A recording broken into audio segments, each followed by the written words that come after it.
Buenas tardes, hermanos. Saludamos a todos los hermanos aquí presentes. Es un gusto poder volver a tener una reunión así, unánimes, juntos, en un solo sentir. Sentir la presencia de los hermanos es una dicha. También saludamos a todos los hermanos que más tarde se van a conectar con todos y cada uno de nosotros, que siempre nos siguen a través de los medios y que están siempre pendientes.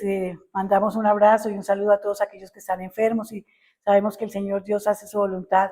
Y hoy escuchamos una maravillosa canción. Dios nunca se equivoca y así es. Él permite en nuestras vidas todo para enseñarnos y para que nosotros nos podamos regocijar siempre en las cosas que Él nos da. Y hoy les pregunto, ¿por qué camino vas tú? La Biblia nos enseña en Mateo 7, del 13 al 14. Entren por la puerta estrecha, porque es ancha la puerta y espacioso el camino que conduce a la destrucción. Y muchos entran por ella. Pero estrecha es la puerta y angosto el camino que conduce a la vida y son pocos los que la encuentran.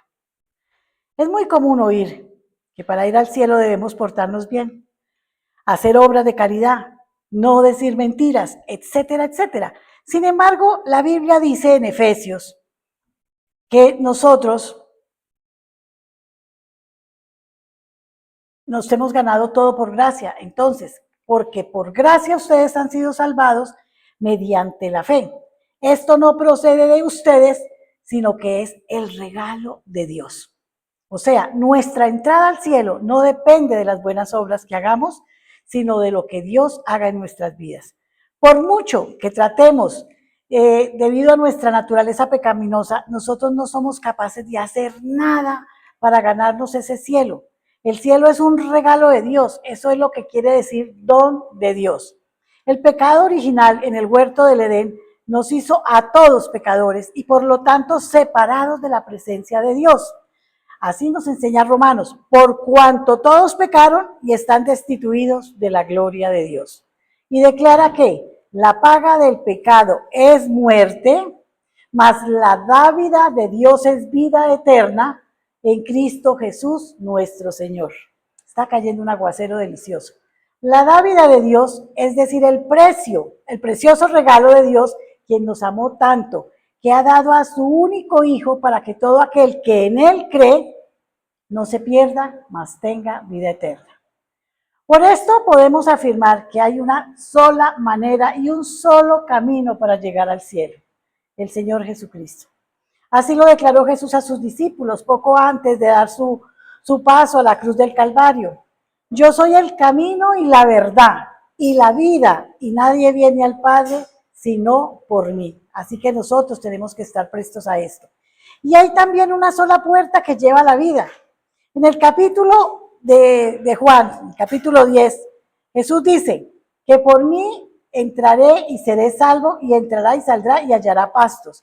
Por Él podemos entrar y con Él saldremos y hallaremos los pastos que necesitamos. Y entonces agrega, yo he venido para que tengan vida y para que la tengan en abundancia.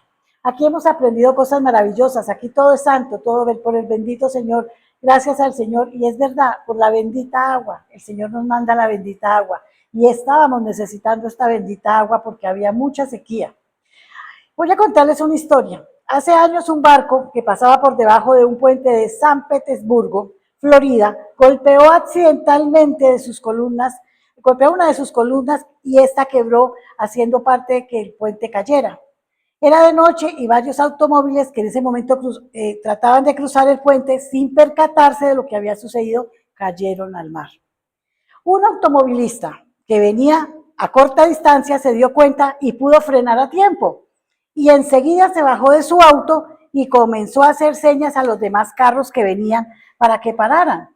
Y a medida que les decía que pararan, la gente no hacía caso, la gente seguía, y iban cayendo uno tras otro y él veía el desastre que se formaban. Todos querían continuar su camino, todos querían tomar como ellos querían y no hacían caso omiso a lo que el Señor decía. Finalmente, algunos se dieron cuenta y comenzaron a detenerse antes de llegar al enorme hueco en ese puente. Muchos fueron los que murieron aquella noche, solo por no hacer caso a la voz que los alertaba. Y así somos nosotros. Dios nos alerta, Dios nos dice, Dios nos enseña, y nosotros queremos ir por la puerta ancha, y no queremos hacer el sacrificio de la puerta angosta. En el pasaje de hoy, parte del sermón del monte, Jesús nos habla de dos puertas, una ancha y otra estrecha, y nos habla también de los caminos, uno espacioso y otro angosto. Estas son las alternativas que nosotros nos presenta el Señor y que nosotros debemos aprender a manejar como hijos de Dios. La puerta ancha y el camino espacioso representan la vida cómoda y placentera, tan preferida por nuestra naturaleza carnal, pero que lleva a la perdición. Y nos advierte el Señor, solo por la puerta angosta podremos ser salvos. En Proverbios nos dice, lo define de esta manera: hay camino que parece derecho al hombre, pero su fin es camino de muerte. Por el contrario, la puerta estrecha y el camino angosto implican incomodidades, dificultades, sacrificios de parte de quienes escogen esta alternativa. Me toca un poquito eso y ya les diré por qué. Pero al final es la vida. Y finaliza el pasaje diciendo que pocos son los que lo hallan. Estoy emocionada porque estamos todos reunidos. Estoy emocionada porque estos días han sido duros. Y el Señor nos ha tocado bastante. Y este pasaje de hoy es así. Nosotros escogimos la puerta angosta, ¿verdad, esposo? Y es de dificultad. Y es de sacrificio. Yo sé que el Señor ya hizo el sacrificio y nosotros no lo tenemos que hacer. Pero hay momentos en que a veces uno se siente débil. Y quiero pedir disculpas por esta debilidad, pero es que soy humana. Gracias. Pero por eso la Biblia nos alerta en cuanto al peligro de tomar el camino ancho y espacioso, pues ese lleva a la perdición y a la muerte. Y nos exhorta a tomar el camino estrecho y angosto de la entrega y obediencia al Señor, el cual es menos atractivo, pero produce a la vida eterna. Y es lo que nosotros estamos buscando, esa vida eterna. Si has elegido este último camino, pues gloria a Dios. Tomaste la decisión correcta. De lo contrario, detente, recapacita y cambia tu dirección antes de que sea demasiado tarde. Dios siempre está dispuesto a recibirte con los brazos abiertos a los que se vuelven a Él y se arrepienten. Pueda que esté emocionada, pueda que hoy esté confrontada, pero no me arrepiento de haber tomado la decisión del camino estrecho, del sacrificio, de las dificultades, de las soledades. Son muchas las cosas que hemos tenido que vivir en este tiempo, pero nos sentimos felices de estar aquí. Y en el momento pueda que la carne, tú sabes, la carne, ay, quiere que desistamos, pero hay algo más grande y más poderoso, que es el amor de Dios y que es el sentir de que tenemos un compromiso es con Dios, no con los comentarios, no con la gente, no con lo que el mundo quiera decidir por nosotros. Nosotros trabajamos para Dios y lo hacemos para Dios y por eso estamos aquí. Vamos a orar. Señor Dios, gracias infinitas por proveernos un camino que nos conduce a ti. Tu Hijo Jesucristo, ayúdanos, Señor, a apartarnos, Padre Celestial, de todos los demás caminos y a concentrarnos en caminar por este camino estrecho que nos lleva a la vida eterna. Esto te lo pido a ti, Señor, en el nombre de nuestro Señor Jesucristo. Amén, amén y amén. Los dejo una vez más en compañía de nuestro amadísimo Pastor John Jairo. Buenas tardes, queridos hermanos, ¿cómo están? Espero que todos estén bien, agradecidos con Dios, porque sabemos de sus misericordias, de su bondad, de su grandeza, ¿amén? Amén. Me salgo un momentico de aquí porque esto me está encandilando.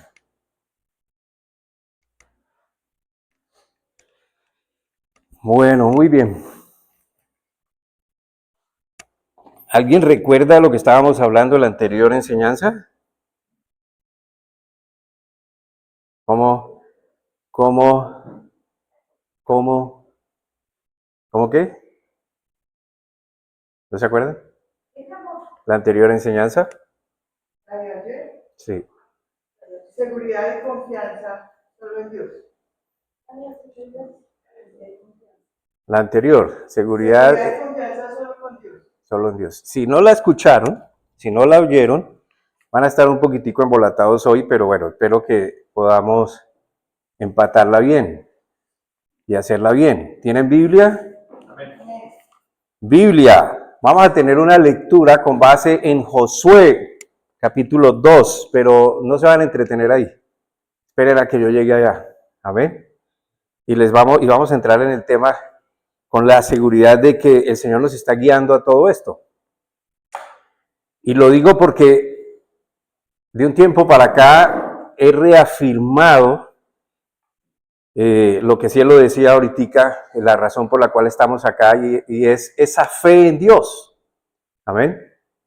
Cuando aprendemos a obrar o queremos obrar en la fe en Dios, entonces tenemos que estar seguros de que estamos dando pasos, no aventurándonos a nuestro deseo, sino haciendo las cosas que creemos Dios nos está dirigiendo a hacer. Y eso se llama, en otras palabras, vivir seguros y confiados en Dios.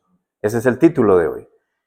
Vivir seguros y confiados en Dios. Todo esto es un aprendizaje. Amén. Y no por el hecho de que escuchemos un día la palabra de Dios o porque nos congreguemos o porque de pronto levantemos los brazos y cantemos al Señor, entonces, o ayunemos o demos un diezmo, una ofrenda, y no por esto ya entonces nosotros estamos seguros en la palabra de Dios. Dios está seguro con nosotros. Él sabe lo que está haciendo. Él es ciencia y sabiduría. Amén. De Él emana la vida, de Él emana todo. Dios es el que sabe todas las cosas. Dios es el que puede todas las cosas. Así que nosotros tenemos que aprender a confiar en Dios para estar de esa manera seguros y confiados, aun cuando las pruebas, los retos de la vida nos quieran decir que no está pasando así. Amén. Y yo estoy hablando con base en lo que enseña la palabra de Dios, porque la fe en Cristo se desprende única y exclusivamente de la palabra de Dios, de la Biblia, que es la palabra de Dios. Y la palabra de Dios nos debe guiar a todos, nos debe proporcionar a todos esa seguridad y esa confianza que creo todos en el fondo de nuestro ser es lo que anhelamos. Amén. Sobre todo cuando vamos subiendo los pisos de la edad. Cuando estamos jóvenes nosotros queremos o pretendemos o creemos que tenemos el control de todas las cosas, pero en la medida que vamos creciendo nos vamos dando cuenta de nuestra fragilidad, ya nuestras fuerzas no nos respaldan, ya nuestra sabiduría va acentuándose más en concreto y menos en aventura. Amén. Y yo creo que todos en el fondo lo que anhelamos es esa seguridad y esa confianza, tener una esperanza. Amén. Si ustedes no están de acuerdo conmigo, entonces me dicen, no, yo no estoy en eso. Pero si creen que estoy por ahí, está la enseñanza para hoy. Así que si no es así, lo que yo sí le garantizo es que como seres humanos, siempre vamos a estar buscando llenar ese vacío, porque el no tener esa seguridad y esa confianza necesariamente viene de no estar en plenitud. Hay un vacío en nuestro interior. Hay algo que nos dice nos falta algo. Y siempre vamos a estar en esa búsqueda. Algo me falta, tengo que lograr esto, tengo que lograr lo otro. Son metas que de pronto nos proponemos y cuando las logramos nos damos cuenta de que todavía hay algo más que tenemos que buscar. Y cuando no lo encontramos, pues entonces hay un vacío y estamos buscando llenar ese vacío con todo lo que el mundo, sistema, vida, amén, en su gran engaño ofrece en forma de pertenencias, de vanidad, nos estimulan a la vanidad, nos enseñan, nos despiertan la vanidad y esos tocan las emociones y entonces nos lleva a creer que nosotros tenemos que perseguir esos objetivos.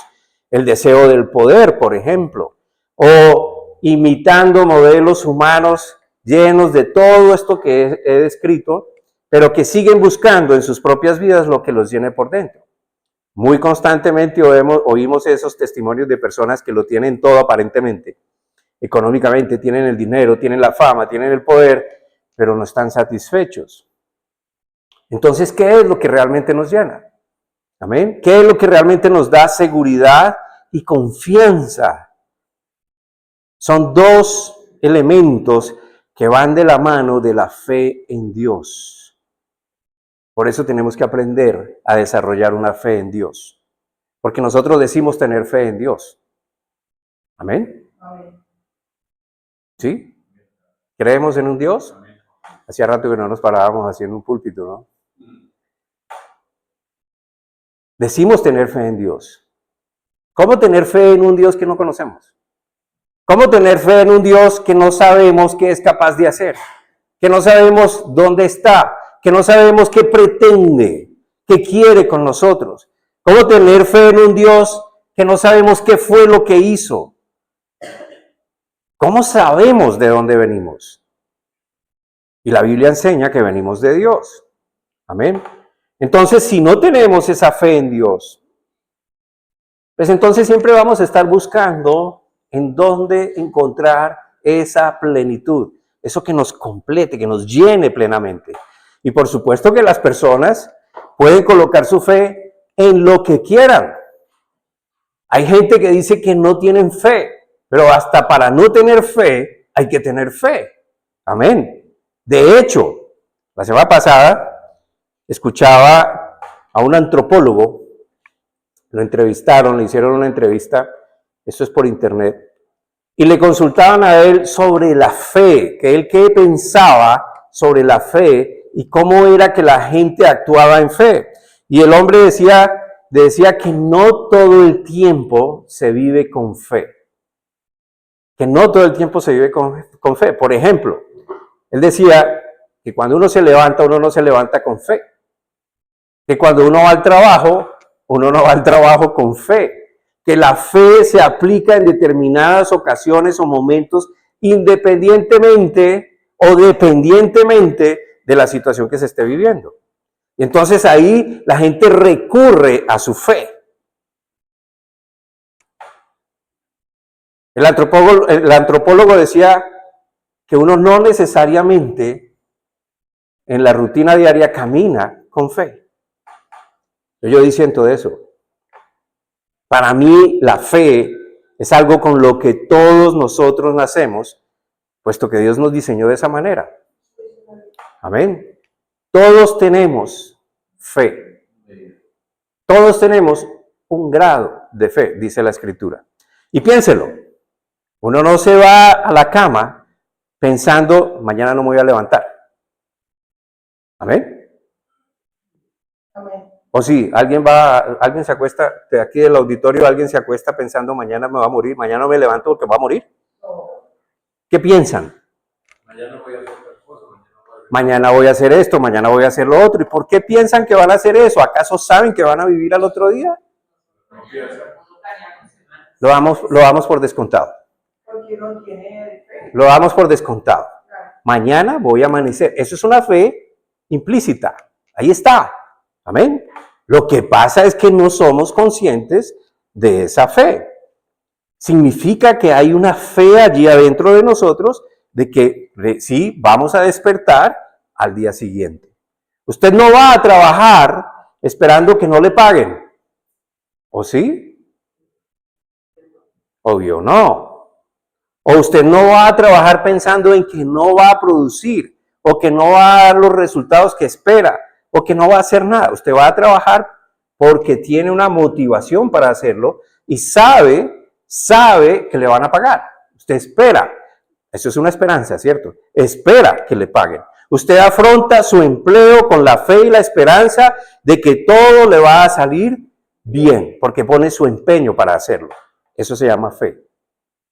Otro ejemplo puede ser la comida. Usted no come porque tiene que comer. Usted no come porque tiene que comer, sino porque tiene fe que la comida le va a saciar el hambre. Ahora, que sea consciente o no de cómo funciona su organismo y cómo los alimentos lo van nutriendo y le van dando todo lo que usted necesita para fortalecer su cuerpo, eso es otra cosa. Pero usted come con la fe y la certeza de que lo que come lo va a satisfacer. ¿Amén? Otra cosa es que seamos conscientes de que comamos o no, de lo que comemos o no comemos. Entonces a veces comemos lo que no debemos y la embarramos. Pero comemos porque sabemos que eso nos va a satisfacer. En fin, todos tenemos fe. Hasta el que no cree en Dios necesita fe para no creer. Amén. Tiene que saber, tiene que fundamentar su vida en algo, en alguna cosa, en una experiencia, en un concepto, en un conocimiento para decir que Dios no existe. Entonces el asunto no es la fe, sino el asunto es cómo usar esa fe de manera adecuada para vivir seguros y confiados. Amén. Es que espero yo. ¿Qué espero yo? Ustedes saben la definición de fe que hay en la Biblia. Capítulo 11 de Hebreos dice, es pues la fe, la certeza de lo que se espera, de lo que no tengo, de lo que se espera es lo que voy a recibir, no lo tengo, con la convicción, certeza, después la fe, la certeza de lo que espera, la convicción de lo que no se ve. Usted espera algo que no está viendo, pero si está esperando es porque lo va a recibir. Amén. Y usted está esperando algo que va a recibir que no ve siquiera. Amén. Y ese es el tema que seguimos tratando en consonancia con las últimas charlas de los últimos sábados. La semana pasada hablaba de Abraham usándolo como ejemplo más claro y sencillo de una fe que motiva el obrar de manera que le otorgue confianza. Amén. Una fe sencilla que lo motiva a hacer, a obrar de manera que le otorga confianza. Amén. ¿Sí? ¿Está clara la idea? Que para nosotros, sobre todo en estos tiempos tan increíblemente turbios, nos sirve para lograr vivir con seguridad y confianza en Dios cuando aplicamos la fe en Dios, en lo que Él es, en lo que Él dice, en lo que Él ha prometido y en lo que Él ha hecho. Y eso es, sin duda, cuando nosotros entendemos y conocemos cómo es su voluntad para todos nosotros, para cada persona en este mundo. Amén. Y por eso quiero traer entonces, y para enseñar esto voy a traer otra historia que está ahí en donde les dije. ¿Dónde les dije? Josué capítulo 2. Josué capítulo 2. Yo mencioné a esta persona de esta historia hace 8 días. Es sobre la prostituta Rahab. Amén. Hay una historia bonita ahí. Esta mujer que no era hebrea, no era judía, amén, no tenía entonces por qué conocer la historia del pueblo de Israel, no tenía por qué conocer al Dios de Israel, no tenía la fe de los judíos, era en otras palabras una mujer gentil, pero además prostituta. Prostituta era un trabajo, como le dicen ahora, o una ocupación no muy digna, amén. Entonces ella tampoco tenía por qué conocer la historia de Abraham, de la promesa que Dios le hizo a Abraham. Ustedes recuerdan la historia de la promesa de Dios a Abraham. ¿Cuál fue? De su descendencia voy a ser una nación grande y poderosa. Amén. De su descendencia. ¿Cuál fue la descendencia de Abraham? Recuerden que Abraham, cuando recibió la promesa de Dios, era un hombre avanzado en edad. Su mujer, su esposa, que era Sara, no podía concebir hijos. Y Dios les prometió que les iba a dar un hijo. Esa fue la promesa. Y que de ese hijo iba a nacer una nación grande y poderosa que se llamó finalmente Israel hasta el día de hoy. Amén. Abraham, su hijo Isaac, su nieto Jacob, y de Jacob nacen las 12 tribus de Israel. Entonces ahí está la historia. Y el resumen de todo lo que los hebreos conocen de generación en generación, porque eso lo hacen ellos hasta el día de hoy. Ellos se encargan de que los hijos y los hijos y los hijos conozcan toda su historia desde el principio. Y también ella, que no conocía todo esto, fue justificada por Dios por simplemente lo que oyó de Él. Por lo que oyó de Él. Amén.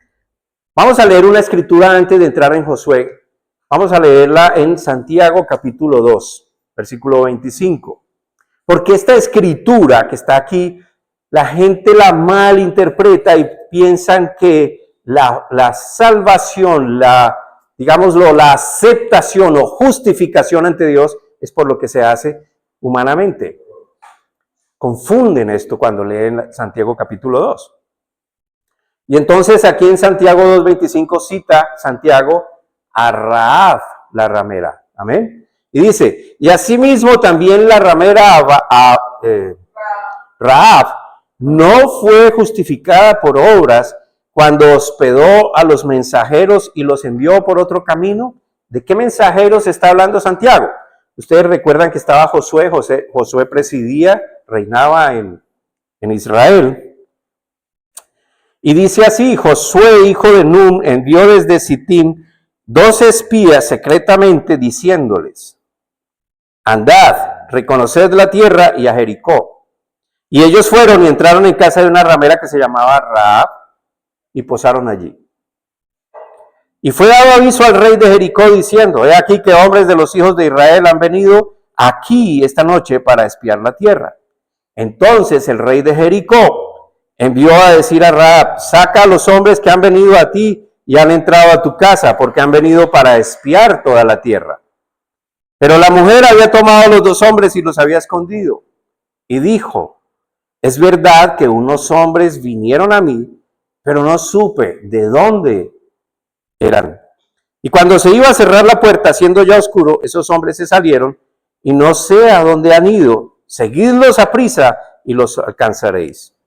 Entonces esta historia nos cuenta que esta mujer, que no es hebrea, que no conoce la historia, amén, simplemente ayuda a estos 2 personajes que ella sabe son hebreos, son judíos. Los salva de una muerte segura porque los iban a matar. Ahora, la Biblia no habla de la justificación de Rahab solo por ese hecho. Porque cuando leemos el detalle, nos damos cuenta de qué fue realmente lo que ella oyó y creyó.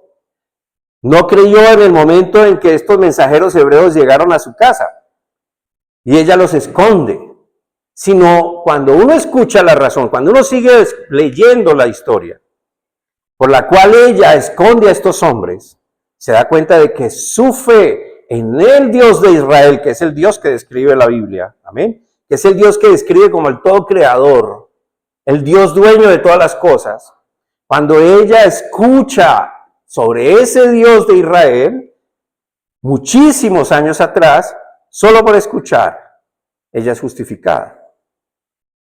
Sigamos leyendo en el versículo 9. Versículo 9. Dice, sé que Jehová os ha dado esta tierra. ¿Cómo es que ella sabe esto? Porque el temor de vosotros ha caído sobre nosotros y todos los moradores del país ya han desmayado por causa de vosotros.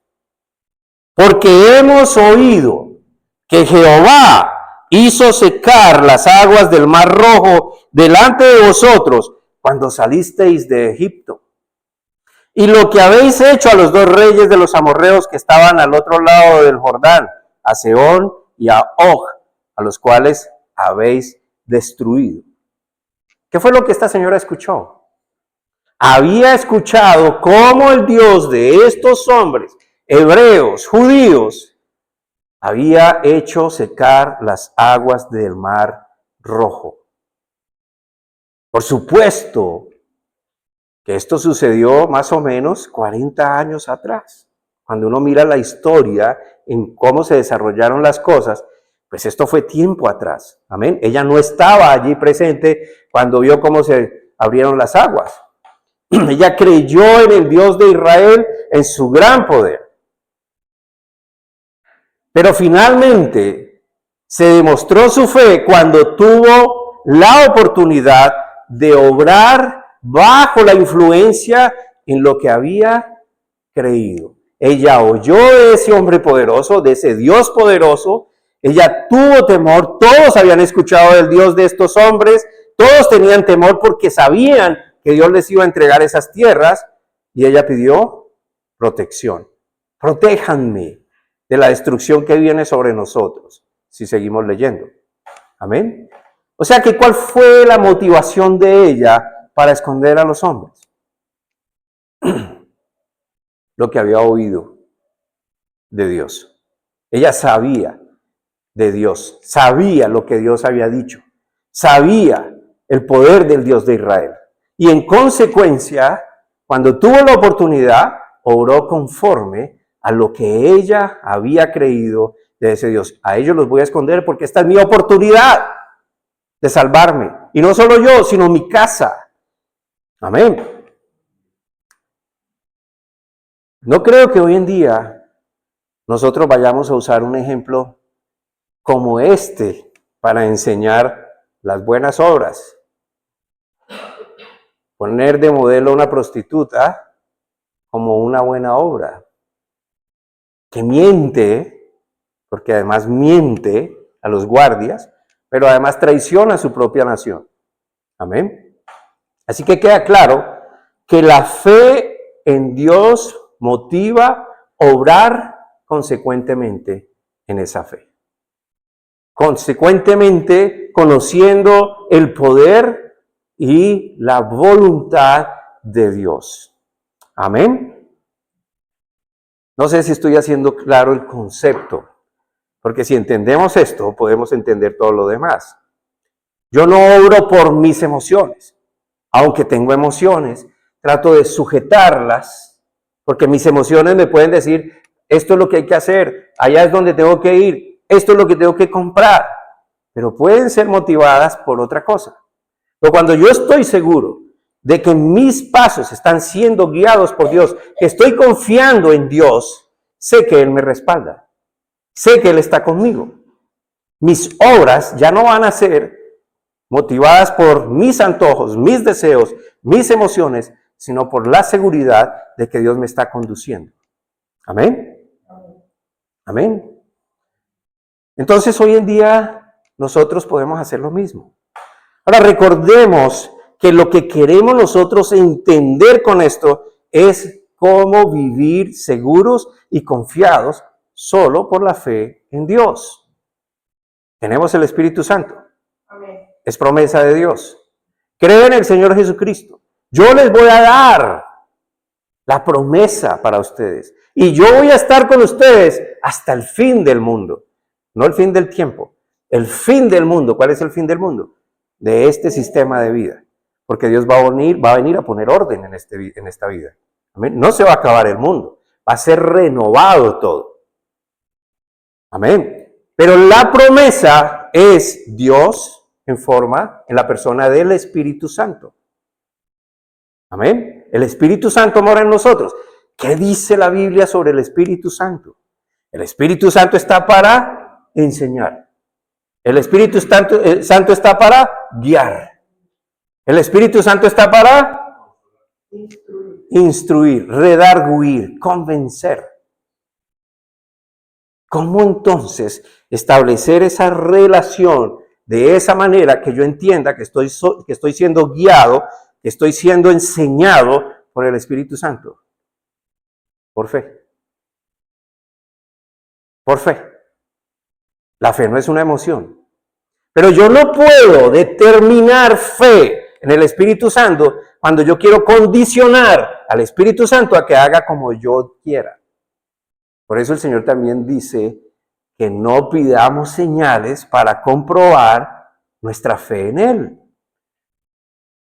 Si me voy a casar, si la princesa que entre por esa puerta está vestida de rojo y zapatos azules, esa es la que Dios me envió. ¿Será esa la fe en Dios o será esa fe en algo que yo quiero que se haga?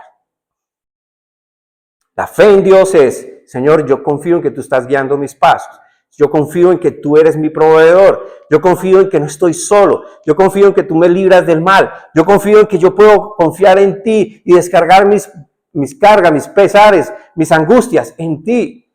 Yo confío que tú escuchas siempre que yo hablo contigo. Yo confío en que tú respondes aunque la respuesta no es la que yo espero. Yo confío en que nunca me vas a abandonar. Camino en esa confianza y en esa fe. Pero tengo que aceptar las respuestas de Dios cuando vengan. Porque no siempre van a venir a mi agrado, a mi gusto. Amén. Entonces, la finalidad es cómo vivir seguros y confiados solo en Dios. También hace unos cuantos sábados hablé sobre el rapto. Recuerdan, no sé cuántos ¿Cuántos? Fueron 4 o 5 sábados que estuve hablando sobre este proceso. El rapto no se puede confundir con la segunda venida del Señor. El rapto es antes de la segunda venida del Señor. El rapto no viene el Señor sino a los cielos, no viene a la tierra. La segunda venida Él viene a la tierra. Amén. ¿Y para qué viene el Señor a los cielos? Para llevar su iglesia con Él. ¿Cuál es su iglesia? Los que han creído. Los que están confiando y están seguros en Él. En que Él va a venir y nos va a llevar antes de que comience esa tribulación sobre el mundo. 7 años de tribulación. Al final de los 7 años vendrá el Señor con nosotros, porque esa es la prueba del rapto. Amén. Con nosotros para establecer su reino milenial. Entonces, entender la voluntad de Dios es aprender a conocer a Dios y es aprender a caminar seguros y confiados, con una esperanza. Cuando el Señor venga por segunda vez, dice la Escritura que todos pasaremos ante su trono. Amén. Todos pasaremos ante su trono y allí seremos separados los creyentes de los no creyentes. ¿Quiénes son los creyentes? ¿Quiénes son los no creyentes?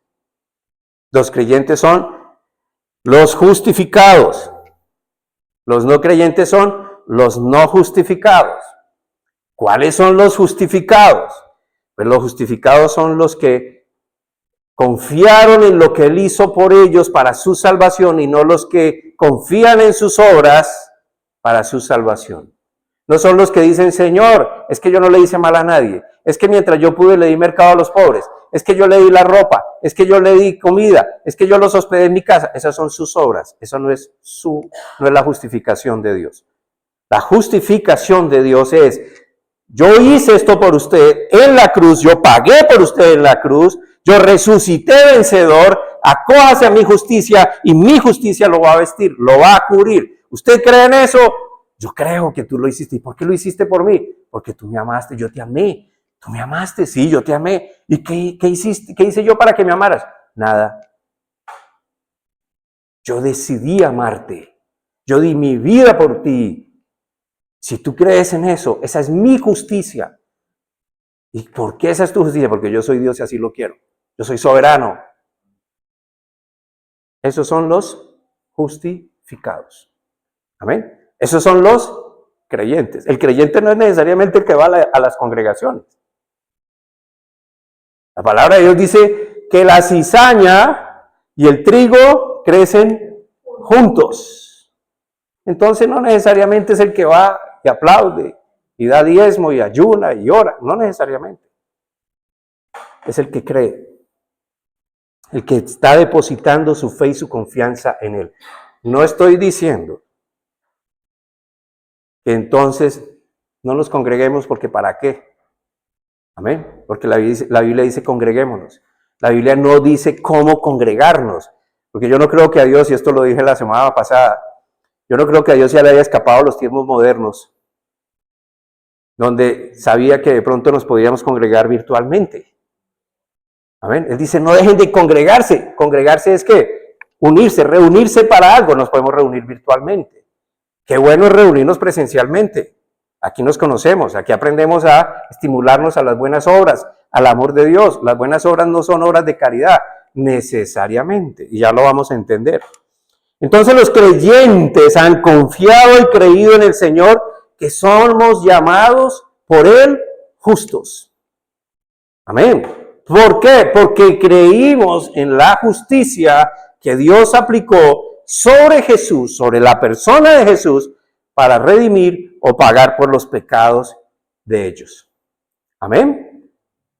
Y ellos serán entonces juzgados por sus obras motivadas por la fe. Vamos a analizar la siguiente escritura para ver si quedamos un poco más claros.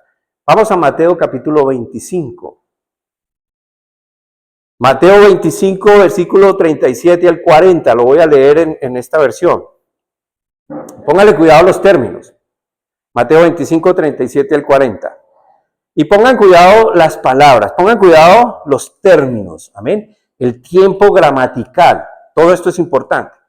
Dice, entonces los justos le responderán diciendo, Señor, ¿cuándo te vimos hambriento y te sustentamos, o sediento y te dimos de beber? ¿Y cuándo te vimos forastero y te acogimos, o desnudo y te cubrimos? ¿O cuándo te vimos enfermo o en la cárcel y fuimos a ti? Y respondiendo el rey les dirá, de cierto os digo, que en cuanto lo hicisteis a uno de estos mis hermanos más pequeños, a mí me lo hicisteis. A mí me lo hicisteis. Los justos. ¿Pusieron atención a la lectura? Entonces los justos le respondieron. ¿Quiénes son los justos? No está hablando los que no creen. Está hablando los que creen. ¿Y cuándo hicimos eso? ¿Cuándo hicimos eso?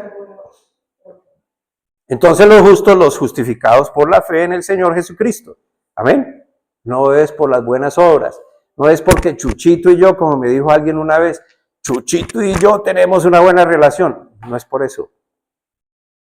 Es porque entendí lo que Él hizo por mí. La motivación que Él tuvo para hacer lo que hizo por mí. Y yo me acojo a ello. Amén. Entonces, por la fe en el Señor Jesucristo, es decir, confiaron en la promesa de ser perdonados por acoger lo que escucharon de Jesús. ¿Quién es? ¿Qué hizo? ¿Por qué lo hizo? ¿Y para qué lo hizo? ¿Conocemos la historia de Jesús? ¿Sabemos quién es Jesús? ¿Entendemos lo que significa la cruz? Entonces, no por sus obras. Si se dan cuenta, aquí no están incluidas las obras de los hombres. Pues no es por obras, dice la Escritura. No es por obras para que nadie se jacte, para que nadie se gloríe, para que nadie trate de justificarse. No es por lo que nosotros podamos hacer. No es por nuestra capacidad. Amén. Es por la muerte y resurrección de Jesucristo. Es por el plan diseñado por Dios para nuestra justificación. Amén. Pero hay algo más grandioso en la Escritura. En esa Escritura que acabo de leer. Y es que lo que hicieron, y si ustedes pusieron atención a la Escritura, si pusieron atención a la Escritura que leímos, lo que ellos hicieron, no lo hicieron para hallar justicia ante Dios. ¿Y cuándo hicimos esto, Señor? ¿Qué nos quiere decir eso? Que lo hicieron con una conciencia limpia. Que lo hicieron no para ganarse el cielo, ni para ganarse el perdón de Dios. ¿Y cuándo hicimos esto?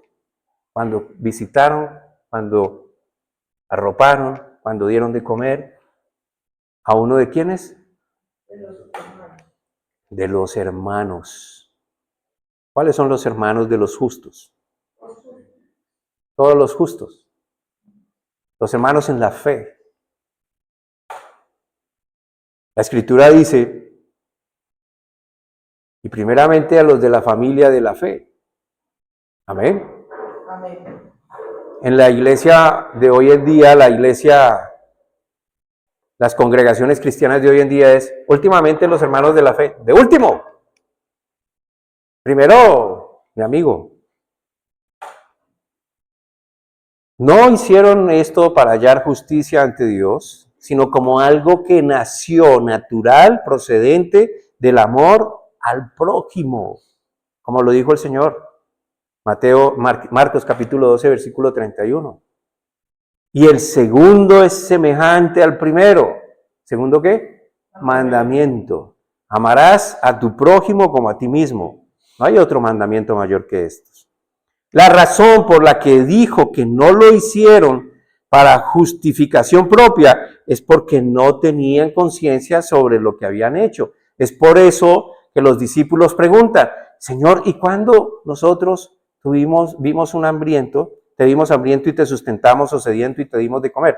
No fue al Señor, fue a uno de los que habían creído en Él, la familia de la fe. No es cualquier obra que se hace esporádicamente como reacción a un momento noble. Amén. Eso lo hacemos. Le damos a alguien en la esquina, en el semáforo, alguien que va a golpear nuestra puerta, alguien que sabemos que está en desgracia. Eso lo hacemos naturalmente. Pero no son estas obras las que el Señor está mirando. Es cuando yo entiendo que el Señor me amó a mí, entiendo cómo me miró a mí, en qué momento, en qué estado estaba yo, en qué fue lo que Él vio y me amó. Y esa motivación, ese amor de Dios me motiva a mirar a los demás de la misma manera. Un trabajo que hay que hacer de fe. Amén. Por eso es importante, hermanos, conocernos, congregarnos. Y congregarnos es para eso. No congregarnos para ver quién sabe más de la Biblia. No congregarnos para discutir sobre doctrinas. Porque en eso los cristianos somos especialistas. No es congregarnos para condenar a alguien o para chismear sobre las cosas. No es para tratar de arreglar el mundo, porque el mundo no tiene arreglo si no creen en Jesucristo. Amén. Este mundo va a ser pasado por fuego. Congregamos es para que el Señor se manifieste a través de nosotros unos a otros. Amén. Mateo 25:40. Y respondiendo el rey les dirá, de cierto os digo que en cuanto lo hicisteis a uno de estos mis hermanos más pequeños, a mí me lo hicisteis. Por eso Pablo también enseña allá en Gálatas capítulo 6, versículo 10. Por lo tanto, siempre que tengamos la oportunidad, hagamos el bien a todos, en especial a los de la familia de la fe. Siempre que tengamos oportunidad, no cuando se me dé la bendita gana. Amén. Siempre que hay oportunidad. Una fe sincera, influenciada por el amor de Jesucristo hacia las personas, induce naturalmente a mirar sobre todo a los de la misma fe con ese mismo amor que Dios nos miró, con esa dedicación, con ese sacrificio que Dios hizo por nosotros. Amén. Si queremos aprender a vivir con esa seguridad y confianza en el Señor, pues el Señor nos enseña cómo hacerlo. El crecimiento espiritual o el fortalecimiento de la fe. Y esto lo digo cada vez que leo algo como esto, que hablo sobre algo como esto. Yo recuerdo cómo las personas en la iglesia cuando llenaban sus sobrecitos, allá en nuestra congregación, llenaban sus sobrecitos y entregaban sus ofrendas, diezmos, lo que quisieran dar. Colocaban como petición de oración que el Señor aumente mi fe. Esto no se da por ósmosis, esto no se da por espichar un botón y aumentame la fe. Amén. ¿Usted quiere aumentar de tamaño sus músculos? ¿Qué tiene que hacer, Gil? Para aumentar los músculos, ¿qué hay que hacer?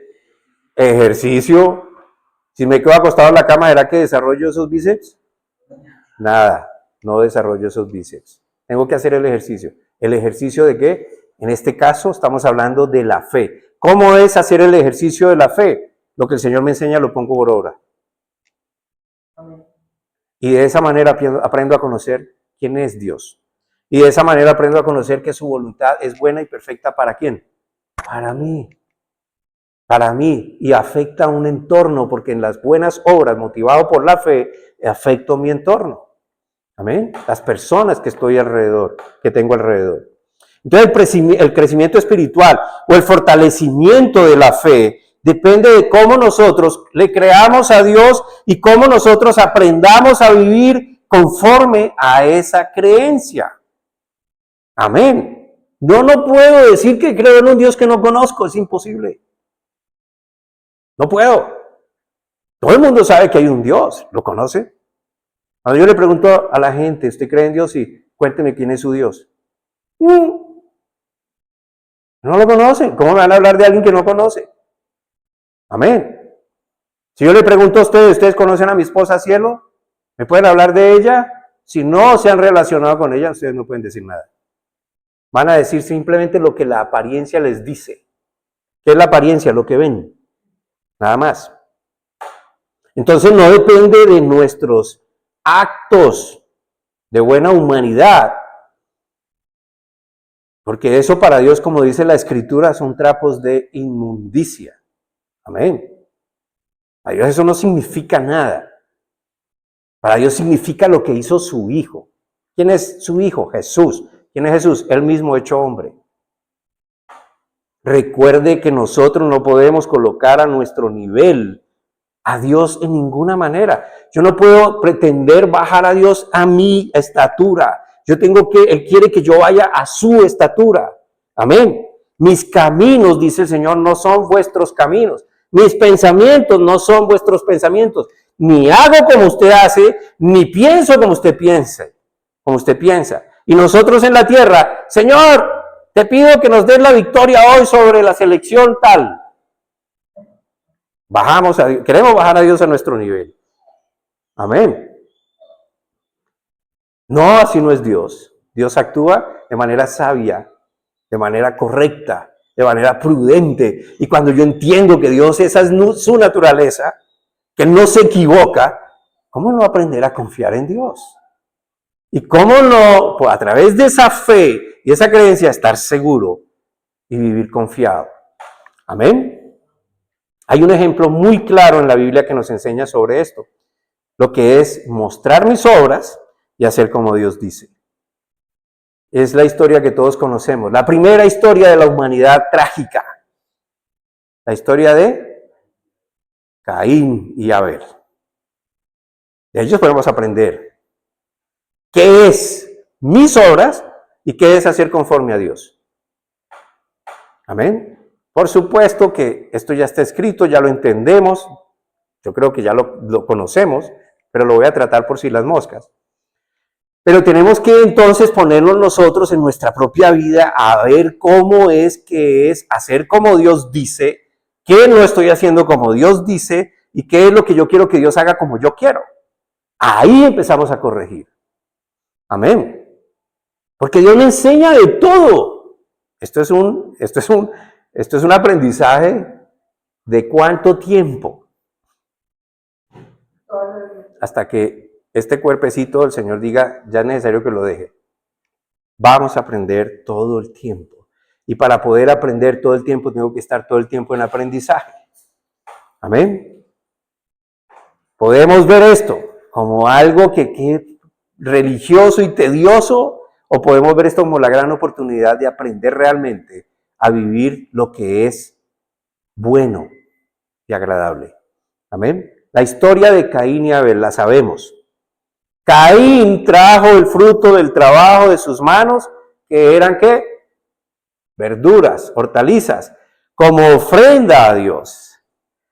Pero Abel, ¿qué trajo ante Dios? Lo mejor. Lo mejor de su rebaño, un corderito. ¿Por qué traer un cordero a Dios es mejor que lo que trae Abel, que ha trabajado, Caín, que es lo que ha trabajado con sus manos? ¿Por qué? Y Abel, dice la Escritura, que Abel halló gracia a los ojos de Dios y Caín no.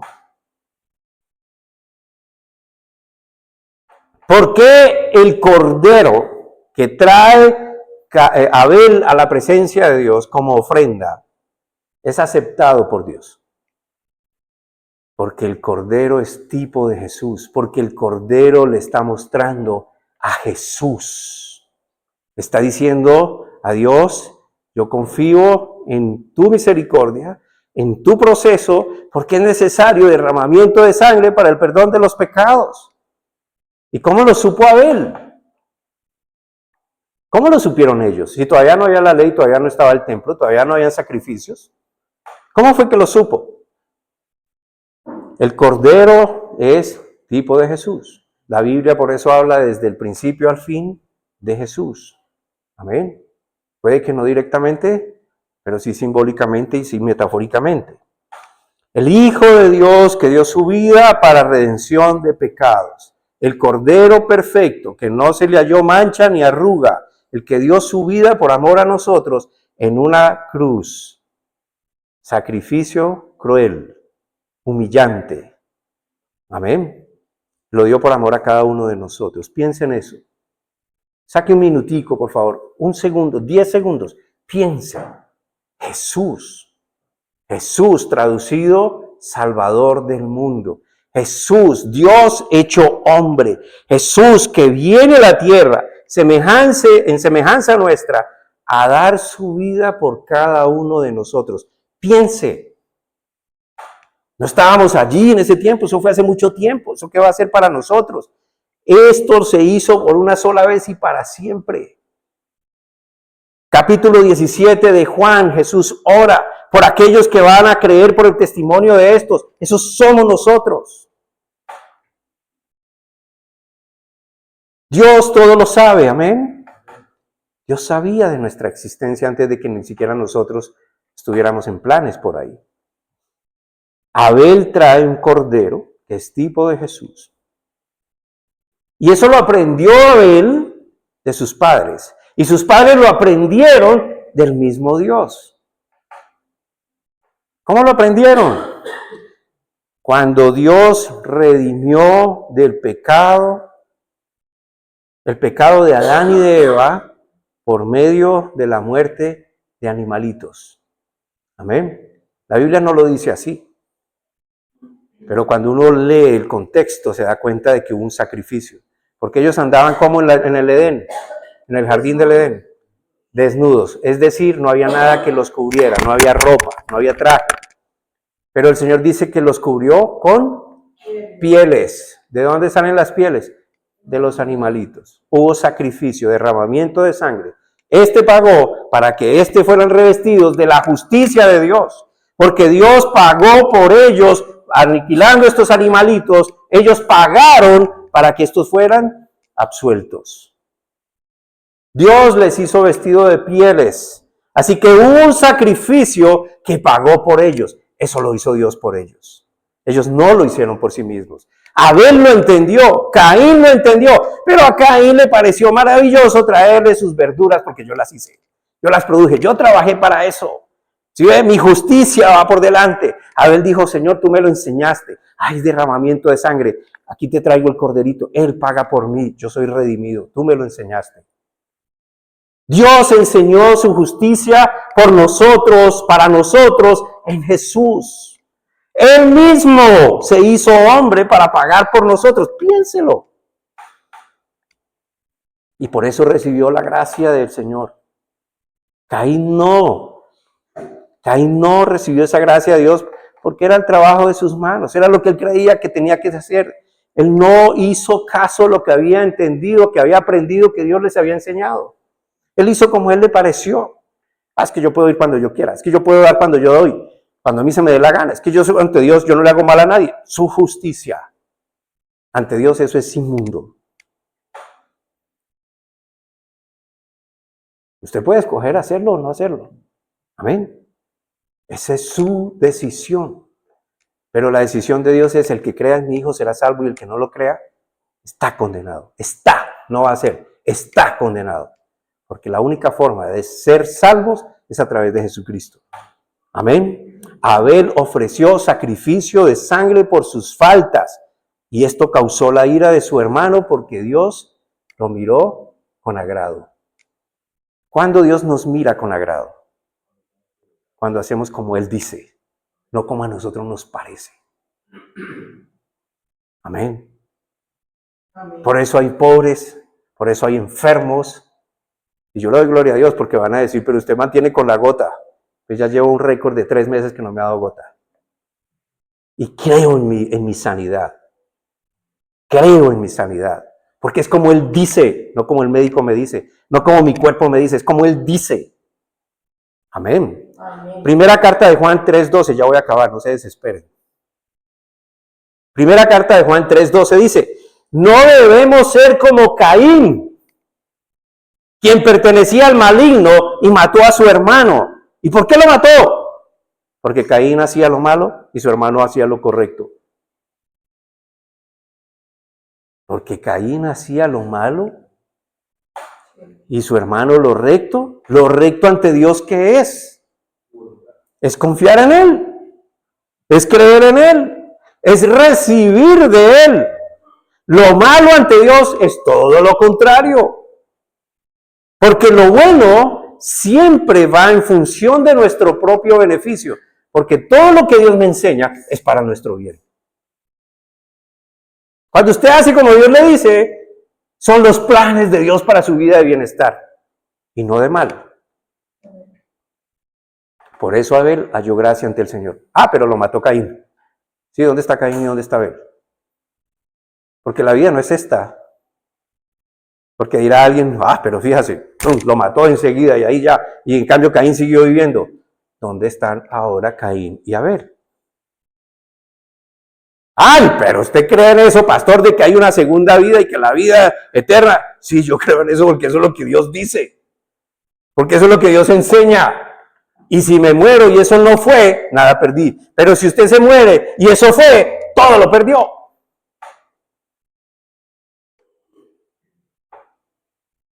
Lo malo ante Dios es no hacer como Él dice. Porque lo bueno siempre, siempre es para nuestro bien. Por eso el Señor nos enseña nuestro error. Amén. Y una de las maneras de enseñarlo fue mostrándonos la ley. Y Él decía, no hagan, no hagan, no hagan. Y cuando entendieron lo que estaban haciendo, se dieron cuenta que estaban mal. No era para que ellos se acogieran a eso como tabla de salvación. Era para que entendieran su necesidad de Él. Amén. Él que es amor, Él que es sabiduría, Él que es perfección, nos descubre lo malo, nos deja entender lo malo para que no sigamos ese camino, porque por ahí no vamos a ir bien. Y nos enseña lo bueno para que nosotros aprendamos a vivir seguros y confiados en Él. Si usted no sabe qué es hacer la obra correcta ante Dios, déjeme enseñarle lo que dice la Biblia al respecto y solo medite en ello. Piense, ore, pidiendo sabiduría para que el Señor le pueda abrir el entendimiento. Esa obra de Dios. Juan 6, 28 al 29. Dice, nosotros también queremos realizar las obras de Dios, contestaron ellos. ¿Quiénes? Los discípulos, los justos. Y nosotros también queremos hacer lo que Dios hace. ¿Qué debemos hacer? Le preguntaron a Jesús. Y Jesús les dijo, la única obra, escuche, por favor, escuche, la única obra que Dios quiere que hagan es que crean en quien Él ha enviado.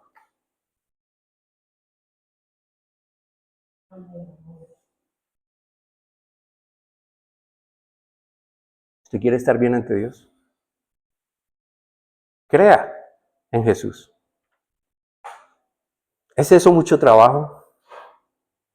Cuando creemos en Jesucristo. ¿Por qué digo ahora Jesucristo y no Jesús? Porque no se quedó en la tumba, porque Él resucitó. Él es el Cristo, el que redimió la humanidad. Cuando nuestra vida está centrada en Jesucristo, cuando queremos ver todo a través de cómo lo enseña Él a través de su palabra, las buenas obras son un fruto natural que emana de esa influencia de Dios en nuestras vidas. Cuando usted tiene a Dios todo el tiempo en su mente, cuando usted sabe, pastor, usted se volvió fanático, pues si me quiere llamar fanático, llámeme fanático, no me importa. Lo que yo quiero es aprender de Dios porque yo ya entendí en persona, en primera persona, en carne propia, que Dios es real. Y Dios lo toma uno en serio cuando uno responde a ese amor. Y por eso yo estoy parado hoy aquí. Porque ese día que Dios se reveló en mi vida, lo que yo le dije, Él lo tomó en serio. Yo sé que tú existes, eres real, estás aquí, no te veo, no te siento, pero estás aquí. Si tú eres lo que estás aquí conmigo, yo le quiero enseñar el resto de mi vida eso a la gente. Y Dios lo tomó en serio. No es algo que nosotros programamos para hacer el bien en momentos específicos, aunque es bueno hacerlo. Pero eso no es lo que Dios quiere. Amén. Sino que es lo que se hace por nueva naturaleza, definida por la influencia de Dios en nuestras vidas. Démonos un tiempo para pensar, para meditar. Solo piense, ¿qué es lo que usted quiere hacer, hermano? Tal vez esta es la oportunidad de nosotros en este salón. De la oportunidad de las personas que están escuchando o viendo este video. Tal vez es este momento. Lo que el Señor dice es, lo que yo quiero que tú hagas es que creas en lo que yo hice por ti. Yo envié a Jesús. ¿Quién es Jesús? Soy yo, que me hice como tú, para que me conocieras. Porque te amo. Y voy a dar la vida por ti. Para que tú no tengas que pagar.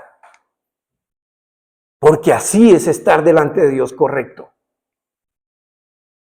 Esa es mi justicia. ¿Y quién eres tú? Yo soy Dios, tu Padre, quien te hizo, quien te puso en este mundo. Que tengo planes para ti. Este es el momento.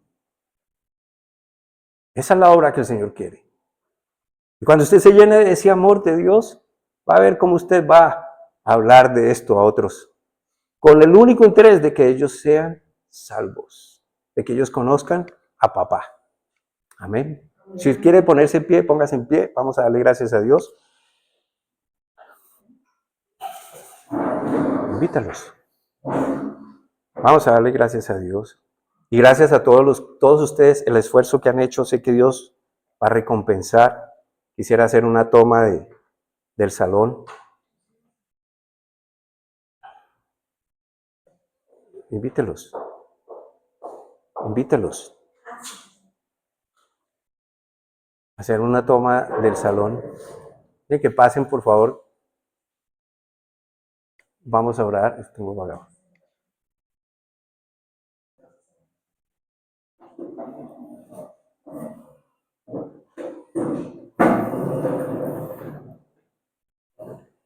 Y solo pensemos. Nosotros no somos un número más de estadísticas en este mundo. Somos creación especial de Dios. Amén. Dios creó cada día una cosa y todo lo que llamó, lo llamó bueno. Porque Dios es bueno y lo hizo conforme a Él. Y cuando todo lo formó y cuando todo lo hizo al hombre y lo puso en el lugar. Para que el hombre viviera como Él quería que viviera. Lleno de paz, de prosperidad, con todo lo suficiente. Y otra vez el hombre se apartó de Dios y quiere seguir su camino. Y ahora Jesús ha venido para traernos a Él, llevarnos al Padre. Piense eso y ore, por favor. ¿Qué le quiere decir a Papá Dios ahora? ¿Qué le quiere decir al Padre? Yo solo le quiero dar gracias. Pero yo los invito, hermanos, si usted cree en lo que Dios hizo por usted en la cruz, y si usted no entiende lo que Dios hizo por usted en la cruz, con mucho gusto lo explico. Pero Él dio su vida por usted porque lo ama.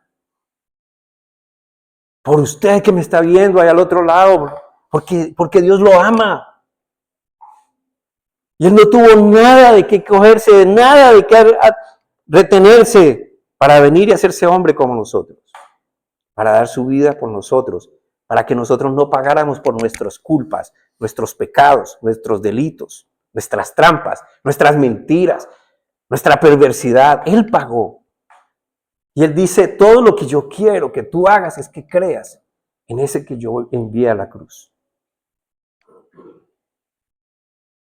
Padre bendito, Señor, gracias porque eres tú el que toca el corazón de los hombres. Eres tú el que convence, eres tú, Señor, el que mueve, eres tú el que quitas el velo, eres tú el que se revela con poder y gloria. Y yo oro, Señor, para los que nos escuchan tu palabra a través de nosotros, y entienden este mensaje, puedan, Señor, ver tu rostro, puedan inclinarse ante tu majestad y entregar sus vidas a ti. En el nombre de Cristo Jesús. Señor, te doy gracias por este momento, Señor. Gracias, Padre, por darnos la oportunidad, Señor, de llevar tu palabra a otros. Gracias, Señor, porque nos has dado entendimiento y sabiduría. Gracias, Papito Dios, porque nuestros recursos vienen de ti. Tú nunca falles. Tú nunca nos dejas, porque esa es tu promesa. Padre, gracias por todas estas personas que hoy nos acompañan. Gracias, Padre Santísimo, Señor. Que sean más, te lo pido, en el nombre de Jesús. En el nombre de Jesús. Gracias, Señor, y te pido para ellos, Señor, la misma provisión que me has dado a mí. Gracias, Padre. Gracias por escucharnos, Señor, en el nombre de Cristo Jesús. Amén y amén.